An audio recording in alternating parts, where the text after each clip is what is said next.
Hi hello అండి, welcome to Navas kitchen. ఈరోజు special arise చేపల ఫ్రై అండి. ఈ చేపల్ని అరిసె చేపలు అంటారండి.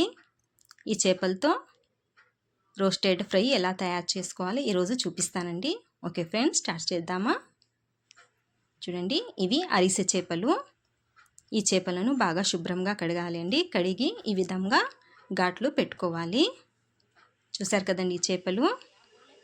ముందుగా వీటిపైన ఉప్పు వేసుకోవాలండి. తగినంత ఉప్పు వేసి ఫుడ్ కలర్ అండి, ఫుడ్ కలర్ వేసి రెండింటిని బాగా కలుపుకోవాలి.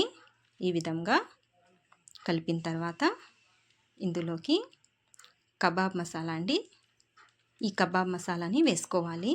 ఇది చాలా తొందరగా అయిపోతుందండి ప్రాసెస్. దీనిపైన చికెన్ మసాలా ఇవి వేసుకోవడం వలన స్మెల్ కూడా చాలా బాగా వస్తుందండి. వేసిన తర్వాత కారం 2 స్పూన్ల కారం వేస్తున్నాను. ఆ తర్వాత దానిపైన నిమ్మరసం అండి, 1 నిమ్మకాయను వేసుకోవాలన్నమాట. ఈ విధంగా నిమ్మకాయ పిండిన తర్వాత టేస్టింగ్ సాల్ట్ అండి, ఇది ఆప్షనల్, కావాల్సితే వేసుకోండి లేకుంటే లేదు. కొంచెం వాటర్ వేసుకొని ఈ మసాలా అంతా చేపలకు పట్టేటట్లు బాగా కలుపుకోవాలండి.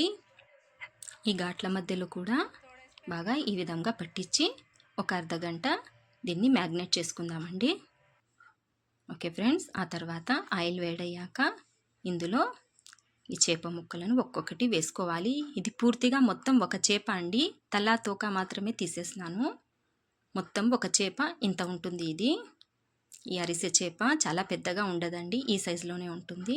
2 వైపులా ఇలా వేయించిన తర్వాత నూనెలో తీసుకోవాలండి. చూడండి, ఈ చేప చాలా తొందరగా కూడా ఉడికిపోతుందండి.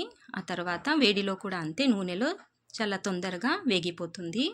ఇది పైన క్రిస్పీగా ఉంటుందండి, కానీ లోపల మాత్రం చాలా సాఫ్ట్గా ఉంటుంది. తినడానికి చాలా టేస్టీగా కూడా ఉంటుందండి. ఓకే ఫ్రెండ్స్, చూశారు కదండి ఈ అరిసె చేపలు. ఎవరెవరు తిన్నారో నాకు కామెంట్ చేయండి. ఈ వీడియో మీకు నచ్చినట్లయితే ఈ వీడియోకి లైక్ చేయండి, షేర్ చేయండి, సబ్స్క్రైబ్ చేయండి. Thank you for watching.